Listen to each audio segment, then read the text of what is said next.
Hello friends, हम कर रहे हैं चैप्टर नंबर 9 रे ऑप्टिक्स, जिसमें आज हमारा बहुत ही इंपॉर्टेंट क्वेश्चन है that is your lens maker formula. तो आज हम स्टार्ट करते हैं लेंस मेकर फॉर्मूला।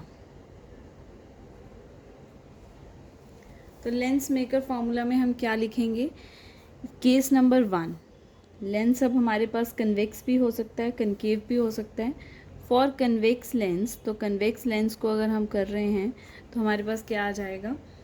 तो सबसे पहले ये जो लेंस मेकर फॉर्मूला है, this one is the relationship between, ये किस किस को रिलेट करता है? This formula, lens maker formula relates the focal length, ये फोकल लेंथ को रिलेट करता है, लेंस के रिफ्रैक्टिव इंडेक्स को रिलेट करता है to the refractive index of the lens material and radii of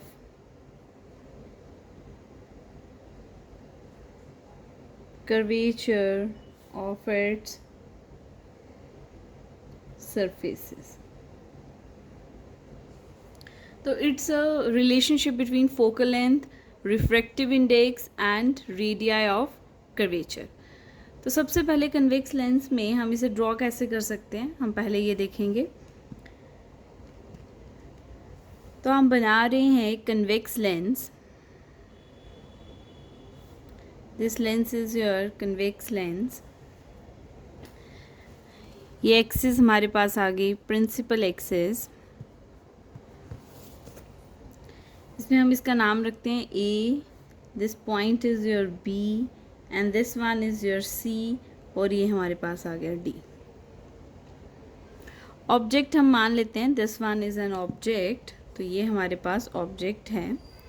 object से जो भी रे जाएगी तो हम बहुत अच्छे से जानते हैं कि वो रे पॉइंट ऑब्जेक्ट से जा रही है, तो पॉइंट ऑब्जेक्ट से यहाँ पे जाएगी सरफेस ए बी सी पे। ए बी सी पे अगर सरफेस पे वो जा रही है तो सबसे पहले हमें इस पे नॉर्मल ड्रॉ करना पड़ेगा। तो ए बी सी सरफेस का नॉर्मल जो है, ये सर्कल इस तरफ कंप्लीट हो रहा है, तो सेंटर ऑफ कर्वेचर यहाँ आएगा कहीं, late it be this one is your C1। तो नॉर्मल हमारे पास कैसे बन जाएगा? द नॉर्मल विल बी, ये हमारे पास बन गया, दैट इज योर नॉर्मल, ये आपके पास आ गया normal. When light goes from rarer to denser, light जा रही है रेयरर से, दिस रिफ्रैक्टिव इंडेक्स μ1, डेंसर का हमारे पास है μ2, हम जानते हैं μ1 इज लेस देन μ2, और यहाँ अगेन μ1 आ गया refractive index, again μ1। When light goes from rarer to denser, it will bend towards the normal. It means ये straight नहीं जा सकती, नॉर्मल की तरफ आ जाएगी। अगर हमारे पास ये ए डी सी सरफेस ना होकर ये ए बी सी ही आगे कंटिन्यू चल रही है, सारा मीडियम ए बी सी के बाद ये सारा मीडियम डेंसर है, तो लाइट जो है वो यहाँ से बेंड करेगी और बेंड कर कर स्ट्रेट चली जाएगी, ठीक है। और ये प्रिंसिपल एक्सिस को जिस पॉइंट पे टच कर रही है, late it B that point is your I1। तो ऑब्जेक्ट O के लिए जो इमेज है वो हमारी I1 है, that image is your real and inverted, but condition ये है कि यही सरफेस आगे मूव करनी चाहिए थी, कॉन्टिन्यू रहती ए बी सी सरफेस आगे, बट ऐसा नहीं है। इस पॉइंट पे आकर दोबारा से रिफ्रैक्शन होगी, light goes from denser to rarer, it means यहाँ दोबारा से नॉर्मल बनाना पड़ेगा। तो वो नॉर्मल हमारे पास क्या आ जाएगा, इस पॉइंट से नॉर्मल, ये सरफेस या इस तरफ कंप्लीट हो रही है तो इसका नॉर्मल यहाँ आएगा, let it be this one is the normal.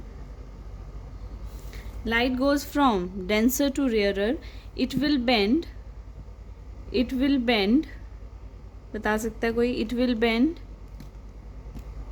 Away from the normal. तो अब ये ऊपर नहीं जाएगी, इट विल बेंड डेंसर से कहाँ जा रही है? Rarer, away from the normal. तो ये कहाँ मूव करेगी? अवे। यहाँ से ये स्ट्रेट जा रही है, अब स्ट्रेट नहीं जा सकती है, ये ऊपर नहीं जाएगी, टूवर्ड्स द नॉर्मल हो जाएगा, नीचे आ जाएगी। तो इमेज यहाँ से जो है रे वो हमारी यहाँ आ गई। Late it be this point is your I, final image. ये एरो यहाँ से यहाँ जा रही है, हमने ये रेस बना दी, और ये दोनों डॉटेड में नॉर्मल है। ठीक है, late it B normal 1, this is your normal 2।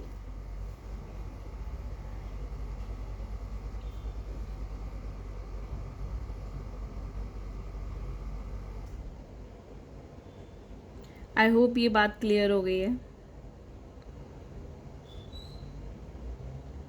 हम यहाँ पे नाम दे देते हैं, this one is your P point, this point is your Q। अब हम इस फिगर को दोबारा एक बार समझते हैं। ऑब्जेक्ट O जो है, इसकी इमेज जो है वो बन रही है I1।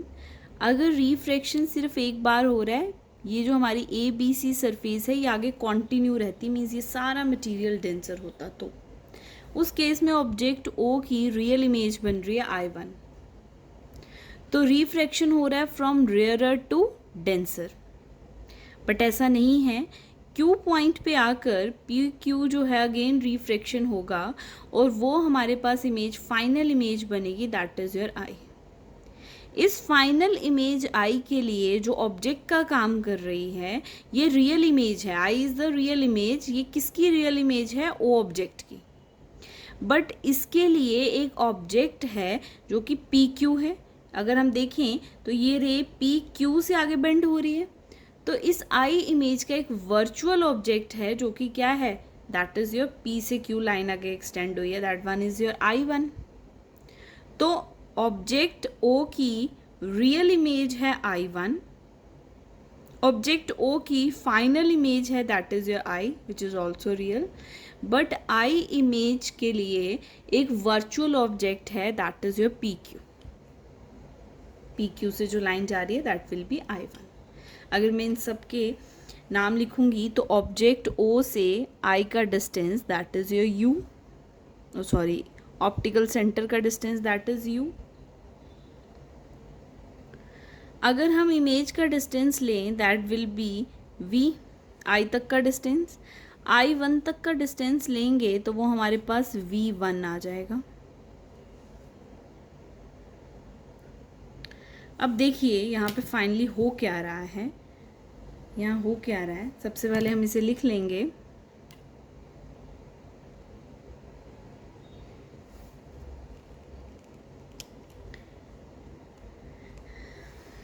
suppose a point object का नाम है O is placed in rarer medium। इसे हमने कहाँ रखा है? rarer medium में, उसे हमने rarer medium में रखा है। ऑफ रिफ्रैक्टिव इंडेक्स, जिसका रिफ्रैक्टिव इंडेक्स है μ1।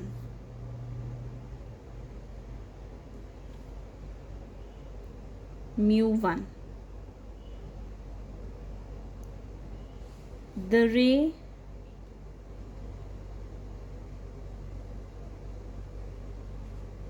incident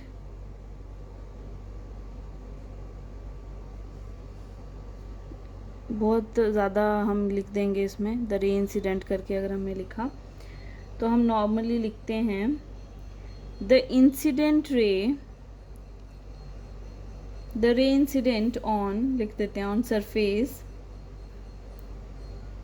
ABC सरफेस पे इंसिडेंट हुई। इफ द सेकेंड सरफेस, अगर सेकेंड सरफेस ADC ना हो, is absent, then the ray PQ meet at I1 on principal axis. Thus, refraction from rarer to denser. तो refraction कहाँ से कहाँ हो रहा है? Rarer to denser.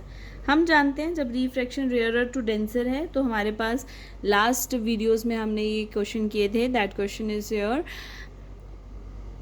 Refraction from rarer to denser और डेंसर टू रेयरर. इस वीडियो को देखने से पहले वो वीडियोस देखना बहुत इंपॉर्टेंट है, अदरवाइज ये पॉइंट आपको समझ नहीं आएगा. वहाँ हम सॉल्व कर चुके हैं कि when the light goes from rarer to denser the result will be μ2 upon v negative of μ1 upon u μ2 minus μ1 upon r. तो यहाँ पे refraction A B C surface की हो रही है. तो ए बी सी सरफेस के लिए जो इमेज बन रही है दैट इज योर I1 और उसका डिस्टेंस है v1. तो हम यहाँ v को v1 लिखेंगे. ऑब्जेक्ट डिस्टेंस इज u, वो ठीक है. और रेडियस ऑफ कर्वेचर अगर हम बात करें इस सरफेस की तो ये हमारे पास यहाँ कंप्लीट हो रही है. तो C1 is the centre of curvature जिसका डिस्टेंस हमारे पास यहाँ क्या बन जाएगा यहाँ से, दैट विल बी R1. तो हम यहाँ इसको R1 लिखेंगे. This equation is your first equation. इसको हम नाम दे देते हैं, फर्स्ट इक्वेशन है ये हमारी. सिमिलरली अगर हम देखें, बट एक्चुअली ऐसा हो नहीं रहा है, बट एक्चुअल में हो क्या रहा है ये देखना पड़ेगा हमें. बट एक्चुअली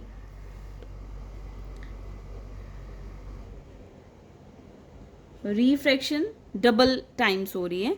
पी क्यू आगे जाके दोबारा बेंड करती है, बट एक्चुअली जो रे है P Q suffers another refraction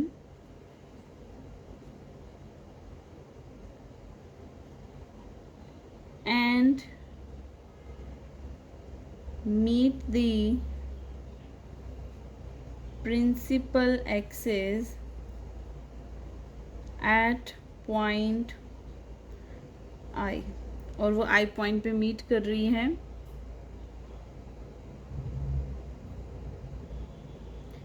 Thus, I is the real image formed of object O.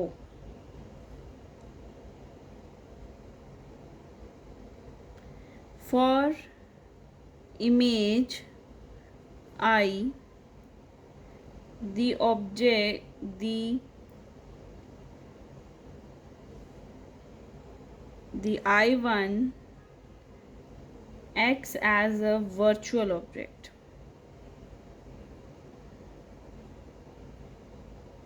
ये क्या एक्ट कर रहा है?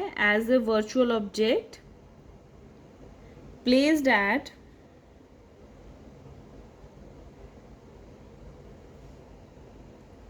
ये वर्चुअल ऑब्जेक्ट हमारा एक्ट कर रहा है. यहाँ तक लिख सकते हैं हम इसे.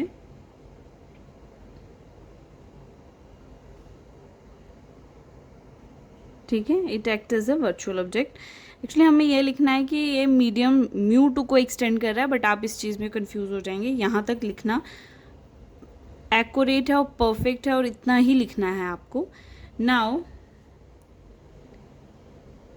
रिफ्रैक्शन फ्रॉम, अब हम रिफ्रैक्शन देख रहे हैं पी क्यू जो है वो आगे बेंड कर रही है, मीन्स पी क्यू डेंसर है. डेंसर से अब रेयरर जा रहे हैं, फ्रॉम डेंसर टू रेयरर. और हम इसका आंसर बहुत अच्छे से जानते हैं. हमारे पास क्या बनता है, μ1 हम क्या लिखेंगे, लिख देते हैं इसी से, μ1 अपॉन μ2 को अब μ1 कर दीजिए, अपॉन v ही रहेगा. तो हम देख रहे हैं फाइनल इमेज हमारी v ही है, v ही लिखेंगे. नेगेटिव μ1 को क्या लिखेंगे, μ2 u ऑब्जेक्ट डिस्टेंस. इस केस में जब सेकेंड टाइम रिफ्रैक्शन हो रही है तो इसका वर्चुअल ऑब्जेक्ट I1 है, इसका मतलब U1 की जगह I1 का डिस्टेंस V1 लिखना पड़ेगा, दैट इज़ योर V1, और μ1 माइनस μ2, μ2 की जगह μ1 लिख दो, μ1 की जगह μ2, और ये सेकेंड सरफेस है तो हमारे पास क्या आ जाएगा R2, आप यहाँ से लिख सकते हैं, ये हमारे पास C2 था, ये डिस्टेंस हमारे पास R2 हो गया। This one is your equation number second. Add equation first and second, जैसे आप इसे ऐड करेंगे तो हमारे पास क्या बनेगा, add equation first and second, adding first and second. जब आप फर्स्ट और सेकेंड को ऐड करोगे तो आप देखेंगे μ2/v1 और μ2/v1 लेफ्ट हैंड साइड के साथ ऐड होगी और राइट हैंड साइड के साथ, ये दोनों कैंसिल हो जाएंगे। तो हमारे पास क्या आ जाएगा, μ1 upon v negative of μ1 upon u, और यहाँ क्या बनेगा हमारे पास μ2 नेगेटिव μ1 upon R1 positive μ1 minus μ2 upon R2। μ1 common आ सकता है, 1/v नेगेटिव 1/u। यहाँ पे अगर हम देखें तो क्या मैं इसे ऐसे लिख सकती हूँ, μ2 नेगेटिव μ1 अपॉन R1। इसमें से नेगेटिव अगर मैं बाहर ले लूँ तो नेगेटिव μ2 नेगेटिव μ1 अपॉन R2, नेगेटिव मैंने यहाँ से कॉमन ले लिया, μ2 माइनस μ1 कॉमन आ जाएगा, यहाँ से μ1 यहाँ चला जाएगा right hand side, 1/v minus 1/u, μ2 minus μ1 common आ गया, ये μ1 यहाँ आ रहा है, हमारे पास यहाँ ब्रैकेट में क्या रह गया, 1/R1 नेगेटिव ऑफ 1/R2। हम जानते हैं कि but 1/v 1/u is your 1/f lens formula, ये भी हमने लास्ट वीडियोस में कंप्लीट किया है, 1/v negative of 1/u is equals to 1/f, तो आप वो वीडियो भी देख सकते हैं। तो यहाँ से हमारे पास आ गया 1/f is your μ2 minus μ1 upon μ1 1/R1 minus 1/R2, this is the required expression for the lens formula. अगर हम यहाँ सपोज करते हैं इफ μ1 इज इक्वल्स टू 1, अगर रिफ्रैक्टिव इंडेक्स फर्स्ट मीडियम का 1 है, इट मीन्स वो एयर है, तो एयर में हमारे पास रिफ्रैक्टिव इंडेक्स क्या होता है, 1। देन अगर ये 1 है तो सेकंड को फिर 2 लिखने का कोई मतलब नहीं है, हम उसे μ2 को म्यू लिख देते हैं, तो हमारे पास यही इक्वेशन क्या बन जाएगी, 1/f, μ2 की जगह हम म्यू लिखेंगे, μ1 की जगह 1 हो गया, μ1 की जगह 1, mu minus 1 1/R1 negative 1/R2, this will be the required expression. Lens maker formula में हमने कन्वेक्स लेंस को कंप्लीट कर लिया है, सेम इसी तरह से आप कनकेव लेंस को भी करेंगे। अब एग्ज़ाम, ये मोस्ट इम्पॉर्टेंट क्वेश्चन है आपके बोर्ड के लिए, मोस्ट इम्पॉर्टेंट क्वेश्चन। तो अब आप स्टेट बोर्ड और CBSE बोर्ड दोनों में ये क्वेश्चन जो है ये ज़रूर आता है। अब हम मूव करते हैं इसी के सेकंड केस पे, for that will be concave lens. Now the next topic is your concave lens, जो केस नंबर सेकंड है सेम टॉपिक का, लेंस मेकर फार्मूला। अब कनकेव लेंस में हम क्या करेंगे, एक कनकेव लेंस बना लेंगे। This lens is your concave lens, हमने एक कनकेव लेंस बनाया, फिगर समझ आ गया तो आपको सब समझ आ जाएगा।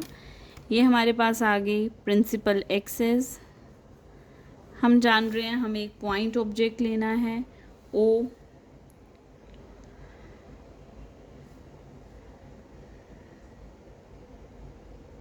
अब आप ध्यान से देखेंगे, पॉइंट ऑब्जेक्ट से एक लाइट इंसिडेंट कर रही है, this is known as incident ray, इसे हम इंसिडेंट रे कहेंगे, जो A B C को टच कर रही है एट पॉइंट P। लास्ट में भी हमने P लिखा था, लास्ट जो हमने वीडियो ये किया है कन्वेक्स लेंस, तो हम यहाँ भी ऐसा ही लिखेंगे। अब क्या होने वाला है, now the refraction occur, arrow लगाना बहुत ज़रूरी है। नाउ लाइट गोज फ्रॉम, इसका हम जान रहे हैं सेंटर ऑफ कर्वेचर कहाँ आने वाला है, ये सर्कल इस तरफ कंप्लीट होगा तो सेंटर ऑफ कर्वेचर भी इस तरफ आएगा, नॉर्मल भी इस तरफ आएगा। When light goes from denser rarer to denser, it will bend rarer से डेंसर टूवर्ड्स द नॉर्मल। तो आप देख रहे हैं अगर नॉर्मल देखा जाए तो वो कुछ इस तरह से आने वाला है, ऐसे। तो इट मीन्स वो नॉर्मल की तरफ ऊपर की तरफ जाएगी, तो हम ऊपर की तरफ बना लेते हैं। तो रे जो है वो यहाँ से इस तरह से यहाँ तक पहुँच गई, ये। अब आप पूछेंगे कि आपने नॉर्मल क्यों नहीं बनाया है। नॉर्मल इसलिए नहीं बनाया, इसकी सब रेज इस तरफ आने वाली हैं, तो वो बिल्कुल ही हौच पौच हो जाएगा, आपको समझ ही नहीं आएगी। इसी रे को हम एक्सटेंड करेंगे बैकवर्ड और हमें पता चलेगा स्ट्रेट लाइन ही बनानी है सेम। जैसे ही हम बैकवर्ड एक्सटेंड करेंगे तो हमें पता चलेगा कि इस वाले की अगर ये मीडियम ABC जो है रिफ्रैक्टिंग सरफेस अगर कॉन्टिन्यू रहे तो इमेज ये बनती है, दैट इज़ I1। बट ऐसा है नहीं, एट पॉइंट Q रे P से कहाँ जा रही है, पॉइंट Q पे, तो Q पे दोबारा से रिफ्रैक्शन होगी। अब इस पॉइंट पे जो नॉर्मल बनेगा वो नॉर्मल इस तरफ बनेगा क्योंकि ये सर्कल यहाँ कंप्लीट हो रहा है। Light goes from denser to rarer, refractive index लिखेंगे तो μ1 यहाँ आ जाएगा, μ2 ये अगेन μ1। डेंसर से रेयरर जा रहा है, μ2 is greater than μ1, second surface पे जा रहा है। तो अब क्या होगा, डेंसर से light goes from denser to rarer, it will bend away from the normal. अब ये मैंने स्केल को नॉर्मल बनाया हुआ है, अब लाइट नीचे नहीं आ सकती, वो टूवर्ड्स द नॉर्मल हो जाएगा। तो रे कहाँ जाएगी, रे अपवर्ड जाएगी। अगर रे अपवर्ड जा रही है तो वो हमारे पास किस तरह से बनेगी, वो इस तरह से बनेगी। अब ये और बेंड हो जाएगी, तो आप देख रहे हैं ये और बेंड होगी, ये इस तरीके से चलेगी, और बेंड होगी। हम इसे एक्सटेंड करेंगे बैकवर्ड और एक वर्चुअल इमेज बनेगी। ऑब्जेक्ट की साइड ही अगर हमारी इमेज बनती है तो वो वर्चुअल इमेज होती है। मैंने एक रे डायग्राम्स पे वीडियो बनाई है, उसमें सब रे डायग्राम्स बनाई हैं कि कहाँ ऑब्जेक्ट होगा और किस तरह की इमेज और उसका नेचर कैसा होगा, साइज़ कैसा होगा। तो आप वो वीडियो भी दे सकते हैं अपने बेसिक क्लियर करने के लिए। तो ये हमारे पास फाइनल इमेज बनी आए। सेम प्रोसीजर पहले की तरह ही हमें लिखना है। हम जानते हैं V से I तक का डिस्टेंस हमारा बनता है, हमारे पास ऑप्टिकल सेंटर से I का डिस्टेंस बनता है I1 का V1, I का डिस्टेंस हमारे पास है V, O का डिस्टेंस है हमारे पास U। ये सब बातें हम जानते हैं, हम पहले अभी इसी वीडियो में हमने ये सब किया है। अब यहाँ पे ऑब्जेक्ट O के लिए एक इमेज बन रही है I1, अगर ये सरफेस कॉन्टिन्यू रहती। I इमेज बन रही है ऑब्जेक्ट O के लिए, बट उसके लिए हमारे पास जो इंसिडेंट रे है वो PQ एक्ट कर रही है। मीन्स I इमेज के लिए जो ऑब्जेक्ट का काम कर रही है, that object is your virtual, वो PQ है। मीन्स इसको एक्सटेंड करेंगे backward, it means I distance हो गया V1। तो ऑब्जेक्ट इमेज I1 के लिए ऑब्जेक्ट है O, means I1 is the image having distance V1, उसके लिए ऑब्जेक्ट डिस्टेंस है U। I इमेज जिसका हमारे पास डिस्टेंस है V, उसके लिए ऑब्जेक्ट का काम कर रहा है I1 V1। तो when image is I1 object is your U, when image is your V virtual object is your V1। यही कंडीशन हमारे पास जो हमने पीछे थ्योरी पार्ट लिखा refraction from this to this, वो सेम आप वैसा ही लिखेंगे। अब यहीं से हम सिंपल इसको करते हैं कंप्लीट। फर्स्ट लाइट जा रही है फ्रॉम रेयरर टू डेंसर, तो refraction from rarer to denser. तो जब लाइट हमारी रेयरर से डेंसर जा रही है तो उस केस में हमारे पास रिफ्रैक्टिव इंडेक्स क्या होता है, ये हम पहले भी कर चुके हैं, μ2 by V, जो कि रेयरर से डेंसर के लिए फाइनल इमेज हमारी V1 थी इस केस के लिए। Negative of μ1 upon u, object u ही है, μ2 माइनस μ1 अपॉन r, तो फर्स्ट के लिए r क्या होगा, r1। This is your equation number 1। Same हम ऐसे ही अब करेंगे, फिर सेकंड केस में डेंसर से रेयरर जा रही है, μ2 से μ1, तो रिफ्रैक्शन फ्रॉम, अब कहाँ से कहाँ जाना है, denser to rarer.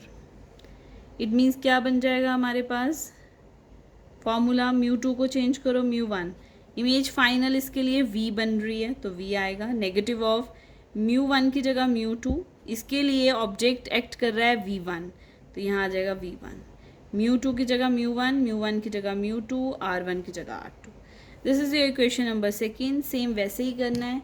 Now add equation first and second, तो हम फर्स्ट एंड सेकेंड को जब ऐड करेंगे तो लेफ्ट हैंड साइड के साथ ऐड होगी और राइट हैंड साइड के साथ। तो हम देख पा रहे हैं कि ये और ये कैंसिल हो जाएगा, एक पॉजिटिव है एक नेगेटिव है। तो हमारे पास आया μ1 upon v, negative of μ1 upon u is μ2 minus μ1 upon r1 plus μ1 minus μ2 upon r2। तो आप यहाँ देख पा रहे होंगे कि यहाँ मैंने नेगेटिव इसलिए लगाया, ऐड भी कर रहे हैं क्योंकि इसके साथ दोबारा पहले से ही नेगेटिव है, तो पॉजिटिव नेगेटिव बन गया। तो हमारे पास μ1 कॉमन आ जाएगा, सेम जैसे हमने पहले किया था, 1/v 1/u, और μ1 वो यहाँ से μ2 कॉमन आ जाएगा माइनस μ1, और अपॉन वो म्यू आ जाएगा, और यहाँ 1/r1, यहाँ से माइनस कॉमन लिया था। अभी हमने इसी वीडियो में जो पहला टॉपिक किया है उसमें हमने कंप्लीट डिटेल में मैंने ये आपको कन्वेक्स लेंस के लिए बताया है। तो 1/v minus 1/u is 1/f, μ2 minus μ1 upon u μ1 which is equal to 1/r1 negative of 1/r2। If, अगर हम कंडीशन लेते हैं, अगर if μ1 is an air, refractive index of air, then हम μ2 को, μ2 क्यों लिखेंगे, फिर उसे म्यू लिखिए, तो आंसर होगा 1/f μ2 की जगह म्यू माइनस μ1 की जगह 1 divided by 1/r1 negative of 1/r2। This is the required expression जो हम करने वाले थे।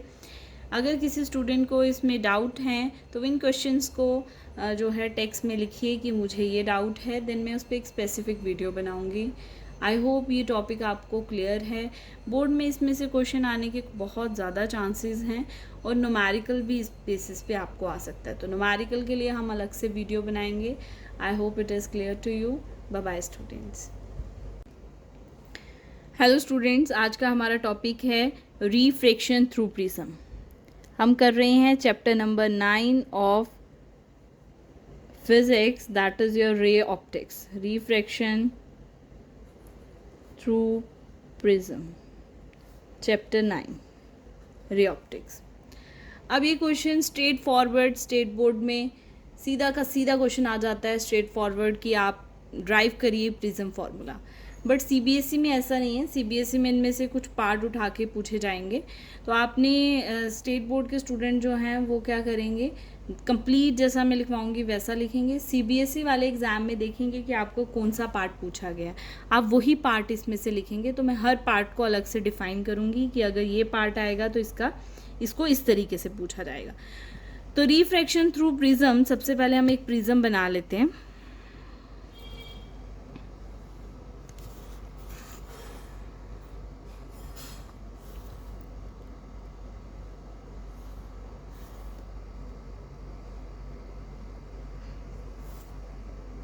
तो ये हमने एक प्रिज्म बना लिया ABC। इंसिडेंट रे बनाएंगे, दिस रे, सबसे पहले हम इस पे इंसिडेंट रे बनाएंगे। दिस रे is your incident ray, arrow show कर रहा है डायरेक्शन क्या है। इस पॉइंट पे एक नॉर्मल बनाएंगे और वो नॉर्मल AB सरफेस पे होगा। This one is your normal. When light goes from rarer medium to glass, that is your denser medium, तो it will bend towards the normal, और ये straight ना जाकर normal की तरफ मुड़ जाएगी और इस तरीके से चलेगी. अब ज़रूरी नहीं है ये straight ऐसे जाएगी, ये और भी bend कर सकती थी. It depends upon angle of incidence, which is the angle between incident ray and the normal. इस पॉइंट पे हम दोबारा से एक नॉर्मल बनाएंगे और वो नॉर्मल जो है वो इस तरीके से आ जाएगा.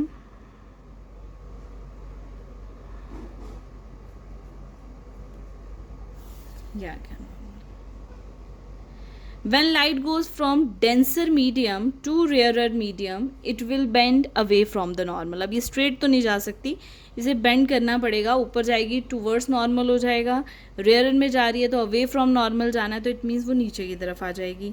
तो ये ही रे आपकी जो है ये bend करेगी away from the normal और ये नीचे की तरफ आ गई.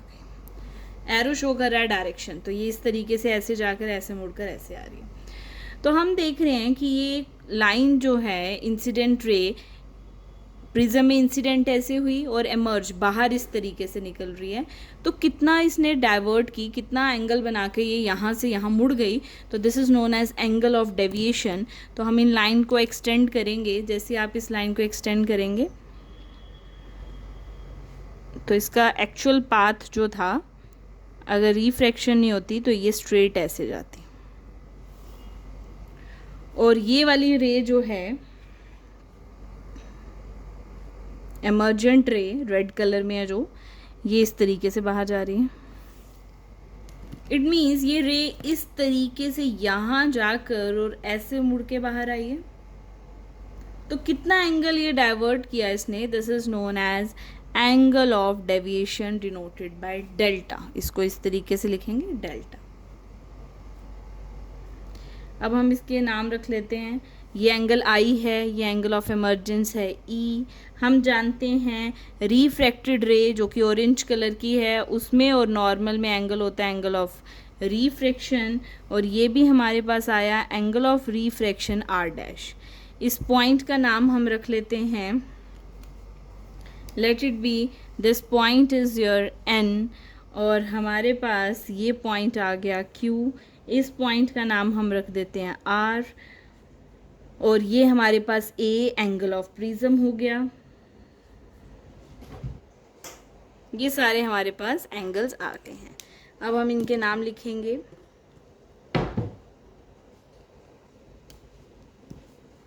This I is known as angle of incidence, और ये हमारी इंसिडेंट रे है. ये हमारी एमर्जेंट रे है.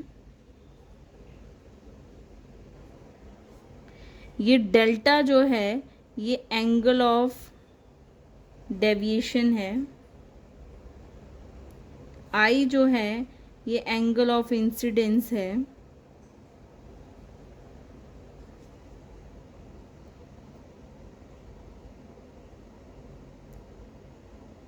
ए जो है that is angle of prism. R is the angle of refraction, और R dash भी angle of refraction है. दोनों इक्वल नहीं हैं.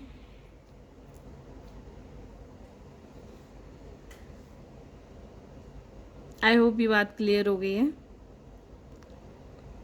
इस पॉइंट का भी नाम लिखना पड़ेगा क्योंकि ट्राइंगल है एन, और इसका एम रख लेते हैं. चलिए M point.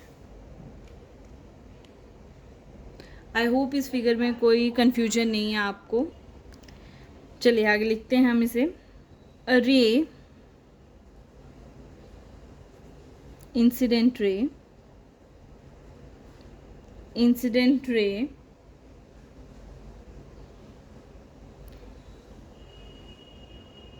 On face A B. Incident ray जो है वो इंसिडेंट कर रही है ऑन फेस ए बी पे, फेस पे वो इंसिडेंट कर रही है. As it enters the denser medium, it will bend towards the normal along path, क्या पाथ लिया उसने, Q से R, Q से R स्ट्रेट चलेगी, path QR, the ray QR again refract at phase AC, AC पे दोबारा से refract हुई, ठीक है, then bend away from normal, और नॉर्मल से अवे चली गई.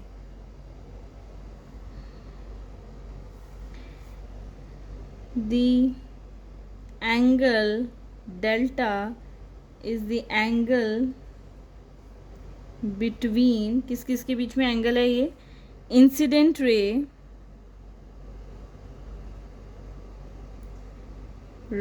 एंड emergent रे.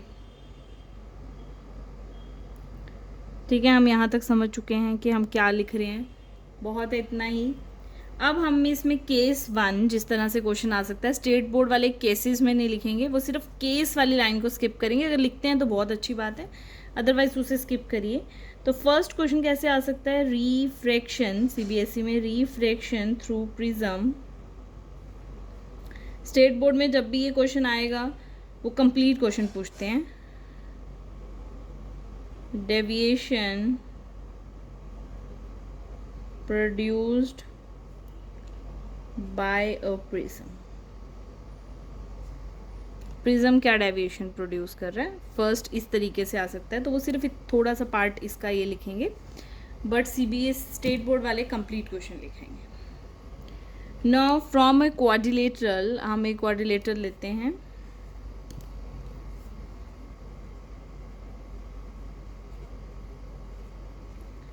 जिसका नाम है AQNR. AQNR एक क्वाड्रिलेटरल है जिसके सब एंगल्स का सम जो है 360 होता है. तो ऑपोजिट का कितना हुआ, 180. इसका मतलब एंगल A और एंगल N जो है वो कितना होगा, 180 डिग्री. तो हम लिखेंगे एंगल A प्लस हमारे पास क्या आ जाएगा, angle QNR is equal to 180 degree. Equation number 1. Now from triangle, अब ट्राइंगल लेंगे QNR ये ट्राइंगल QNR हमारे पास angle R plus angle QNR plus angle R dash किसके बराबर हुआ, 180. Equation number 2.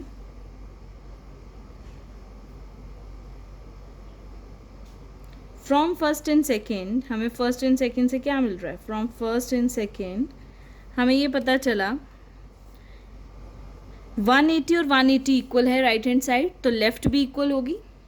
तो लेफ्ट में हमारे पास angle A plus angle QNR is equal to R plus angle QNR plus R dash. This two cancel. It means हमारे पास आ गया A जो है वो R plus R dash के इक्वल है. This one is an important relation. Angle A is equal to angle R plus R dash. Now अब हम ट्राइंगल कंसीडर करते हैं. इन ट्राइंगल देखिए, ट्राइंगल का नाम लेते हैं MQR.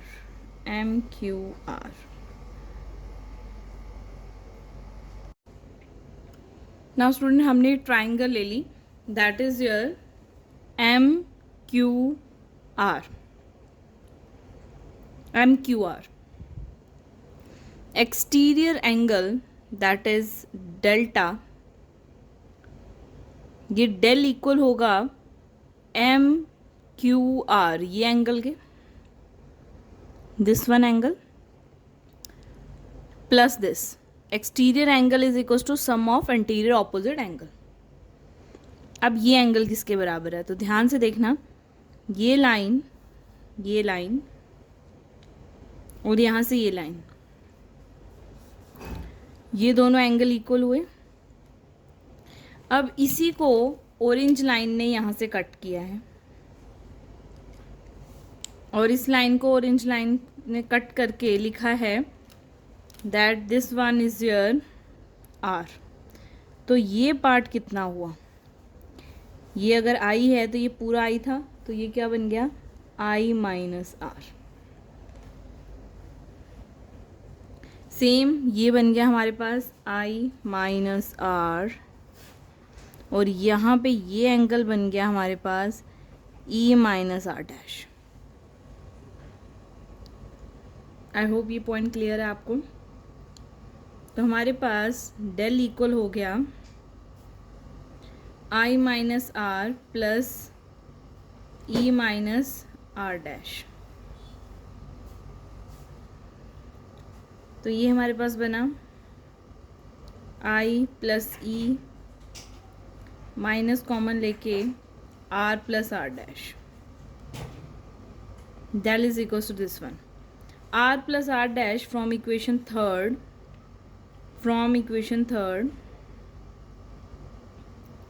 डेल इक्वल हो गया I plus E minus R plus R dash, that is equal to A.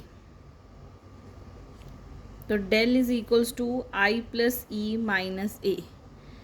Del is known as angle of deviation is equal to the sum of the incident angle plus emergent angle negative of, उसमें हमारे पास क्या हो जाएगा, that is angle of prism. या इसको हम ऐसे भी लिख सकते हैं del plus A is equals to I plus E. तो angle of deviation plus angle of prism is equals to the incident angle plus हमारे पास एंगल ऑफ इमर्जेंस आ गया. This equation is your equation number 4. तो ये हमारे पास बन गई equation 4. Now factor on which angle of deviation depend, इसी में हम एक क्वेश्चन लिखते हैं जो कि 1 मार्क में आ सकता है ये क्वेश्चन. तो एंगल ऑफ डेविएशन पे, एंगल ऑफ डेविएशन किन किन फैक्टर्स पे डिपेंड करता है. नेक्स्ट इज योर, इसी के अंडर टॉपिक आ रहा है factors on which angle of deviation del depends. तो किस किस पे डिपेंड करता है, फर्स्ट ये डिपेंड करता है एंगल ऑफ इंसिडेंस पे. सेकंड डिपेंड करता है ये एंगल ऑफ प्रिज्म पे, that is A. Next depend करता है wavelength of light. Fourth depend करता है मटेरियल ऑफ प्रिज्म.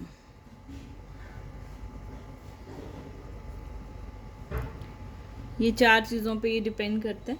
तो अगर 2 मार्क में ये क्वेश्चन आता है कि del is depends upon what, तो ये 4 फैक्टर्स हैं जिस पे ये डिपेंड करता है. ऑप्शंस MCQ में भी ये क्वेश्चन आ सकते हैं, तो आप इसे भी करें. तो हमारा फर्स्ट केस जो था that is refraction through prism, deviation produce by a prism, वो यहाँ खत्म होता है कि डेविएशन कितनी है, del is your I plus E minus A. अगर आपको CBSE में सिर्फ इतना पार्ट आ रहा है तो आप सिर्फ ये पार्ट जो है लिख कर आएंगे. स्टेट बोर्ड में कंप्लीट क्वेश्चन पूछा जाता है. नेक्स्ट इसी के साथ हम चलते हैं. नेक्स्ट हमें क्या पूछ लेते हैं, that is variation of angle of deviation with angle of incidence. Variation of angle of deviation del with angle of incidence. Angle of incidence के साथ ये कैसे वेरी करेगा।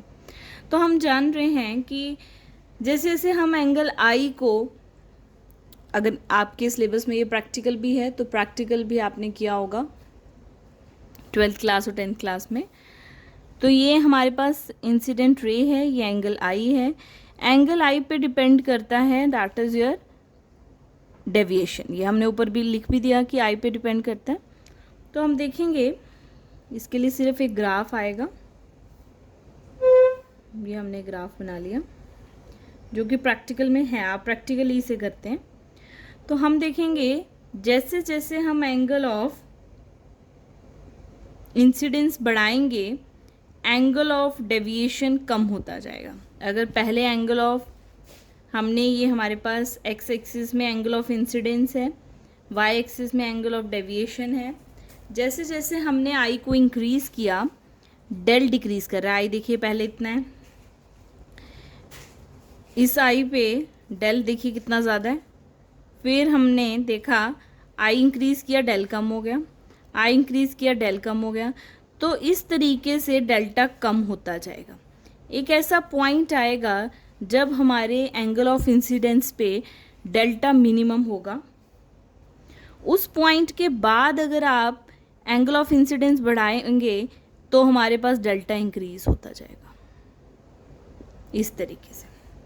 तो एक ऐसा पॉइंट होगा बीच में जिस पॉइंट पे एंगल ऑफ डेविएशन मिनिमम होगा, उसे हम बोलते हैं delta M, minimum angle of deviation. उस टाइम पे जो एंगल ऑफ इंसिडेंस होगा वो बराबर होगा ई के।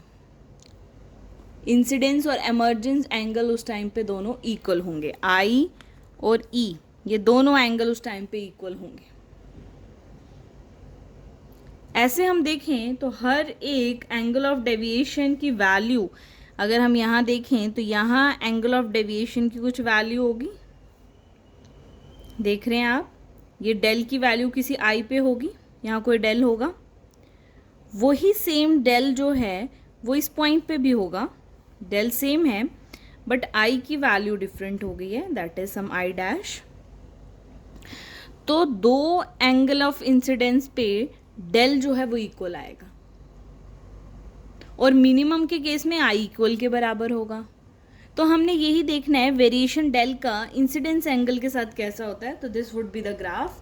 तो अगर आपको वेरिएशन पूछी जा रही है सीबीएसई में तो आपने ग्राफ बनाना है। स्टेट बोर्ड में अगर आपको नहीं पूछी जा रही है वेरिएशन तब भी आपको ये ग्राफ बनाना है बच्चा, अगर 5 मार्क में क्वेश्चन आता है तो। आई होप ये यहाँ तक आपको ये टॉपिक क्लियर हो गया है। इसी को आगे लेके जाते हैं। अगर नेक्स्ट हमें क्या पूछा जाता है बोर्ड में, relation between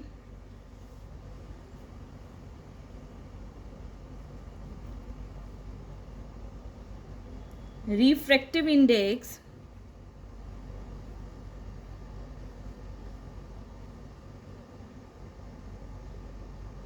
and angle of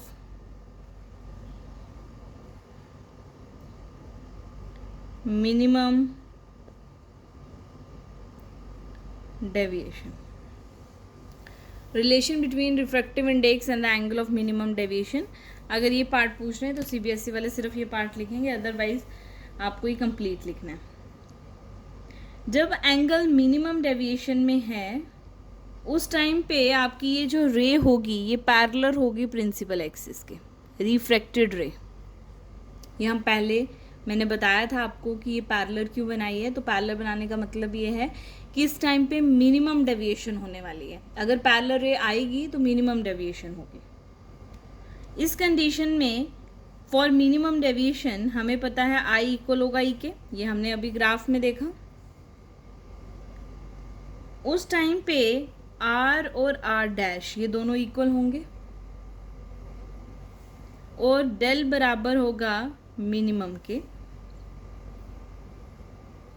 तो हमने अभी पीछे पढ़ा इक्वेशन में, यहाँ देखिए आपने अभी अभी इसको स्टडी किया है, del plus A is equal to I plus C. तो हमने अभी अभी पढ़ा फ्रॉम इक्वेशन 4th डेल को हम डेल मिनिमम लिख सकते हैं ए को ए ही लिखेंगे, आई को आई ही लिखेंगे, और ई भी जो है वो आई के इक्वल है, तो ई को भी हम आई लिख सकते हैं। तो हमारे पास twice of I is equals to del M plus A हो गया। तो आई इक्वल हो गया del M plus A by 2।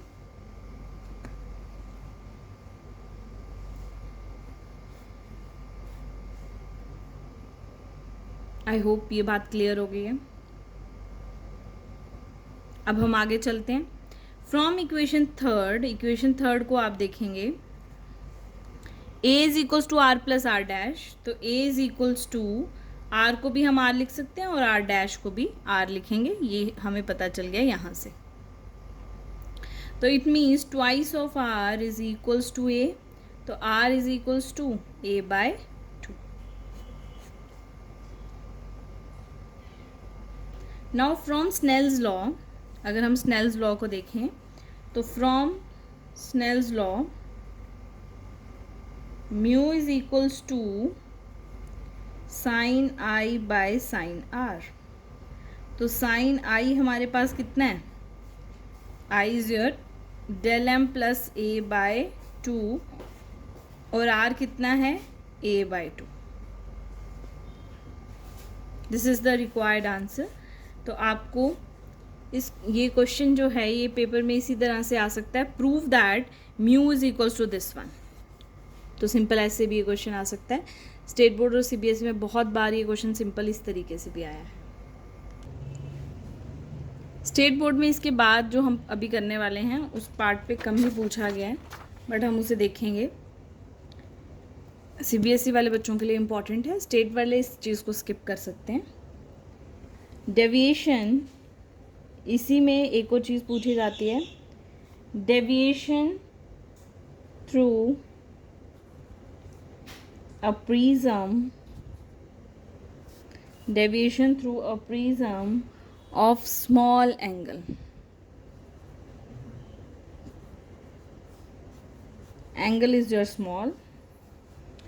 तो हम देखेंगे रिफ्रैक्शन देखेंगे from surface A B surface से रिफ्रैक्शन देखिए आप। For refraction at face A B we have, तो ए बी से जो रिफ्रैक्शन हो रही है that is mu sine I by sine R is your angle small, तो आई अपॉन आर हो जाएगा। तो हम लिख सकते हैं I is equals to mu R, cross multiply कर दिया हमने। नेक्स्ट इसी को आगे देखें तो फॉर रिफ्रैक्शन, अब रिफ्रैक्शन हो रही है एट फेस ए बी की जगह अब ए सी से होगी। We have mu sine E upon sine are.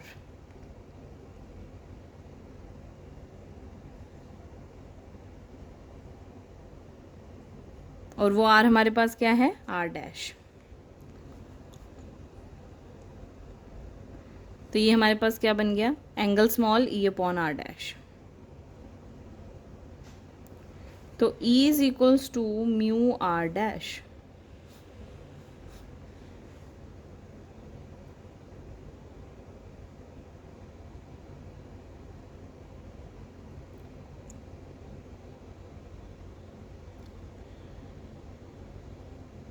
Since from equation number 4, तो फ्रॉम इक्वेशन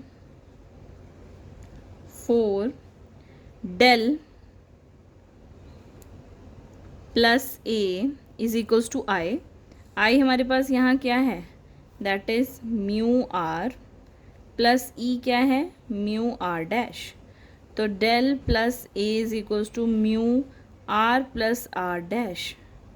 तो फ्रॉम थर्ड इक्वेशन से हमें पता है del plus A is equals to mu R plus R dash is your A, तो del mu A minus A, तो del is your mu -1 a common आ गया a, तो हमारे पास आंसर हो गया। तो ये किसका हमारे पास आंसर है? डेविएशन हम देख रहे हैं स्मॉल एंगल से अगर होगी तो डेल का आंसर हमारे पास आएगा μ-1 इंटू ए। जितने मैंने फॉर्मूलों को हाईलाइट किया है, this one del is equals to μ-1 A, उसके बाद a is equals to r plus R dash, del plus A is equals to I plus E, ये सब इम्पॉर्टेंट हैं फॉर न्यूमेरिकल्स। तो न्यूमेरिकल के लिए सब इम्पॉर्टेंट हैं। ये फॉर्मूला भी इम्पॉर्टेंट है, that is sine a plus lm/2 sine a/2। तो ये सब फॉर्मूलाज बहुत इंपॉर्टेंट है। आई होप आपको ये टॉपिक जो है बहुत अच्छे से समझ आ चुका है। अब हम इस पे करते हैं न्यूमेरिकल्स।